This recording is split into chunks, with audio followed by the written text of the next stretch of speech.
Pourquoi certains régimes mènent à l'échec? N'avez-vous jamais suivi un régime, pensé à le faire, ou connu quelqu'un qui en a suivi un? Si, probablement. Le mot régime ressemble à un mot familier pour quelqu'un qui est mécontent de sa condition physique actuelle. Le problème est que, d'habitude, la plupart des régimes finissent par échouer à long terme.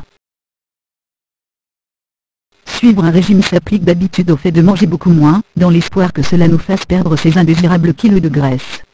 Même s'il en existe différents types, 90% des régimes mettent, d'une façon ou d'une autre, l'accent sur une forte réduction calorique.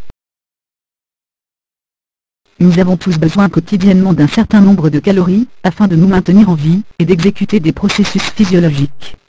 Ce besoin calorique est connu sous le nom de métabolisme de base, dont l'abréviation est MB. Dans le cadre de cet article, nous prendrons mon organisme comme exemple. Mon MB est environ de 2500 calories, jour. Je dois manger environ 2500 calories pour simplement me maintenir en vie. D'autre part, nos organismes s'adaptent aux stimuli auxquels ils sont exposés.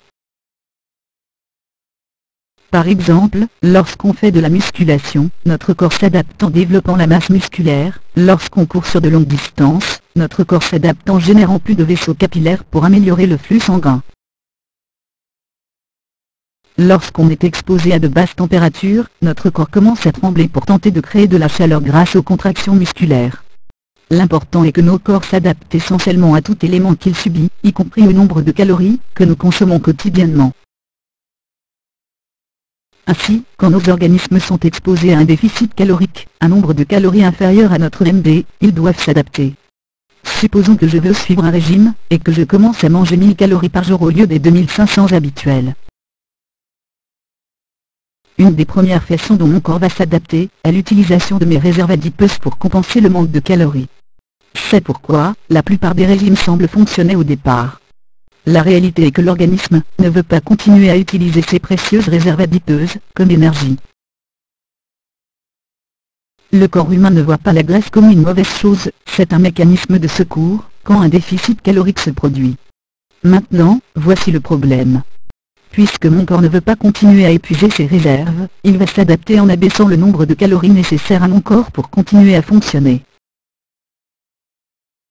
Une des principales façons d'accomplir ceci est de puiser dans sa propre masse musculaire. Au lieu de nécessiter 2500 calories par jour pour maintenir le fonctionnement de mon organisme, finalement mon corps s'adaptera progressivement, et nécessitera seulement 1000 calories pour continuer à fonctionner. À l'époque de nos ancêtres, ils avaient besoin de cette adaptation calorique pour survivre, quand la nourriture était insuffisante et qu'ils étaient affamés. La difficulté est que le corps ne peut pas faire la différence entre une famine involontaire et un régime intentionnel.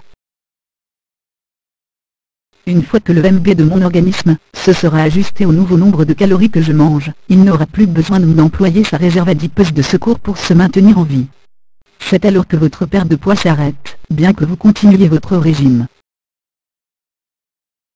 De plus, si je décide d'abandonner mon régime à 1000 calories par jour, et recommence à manger 2500 calories par jour, mon corps recevra alors un excédent de calories. Le corps n'ayant plus besoin de ces calories supplémentaires, il va alors les stocker sous forme de graisse.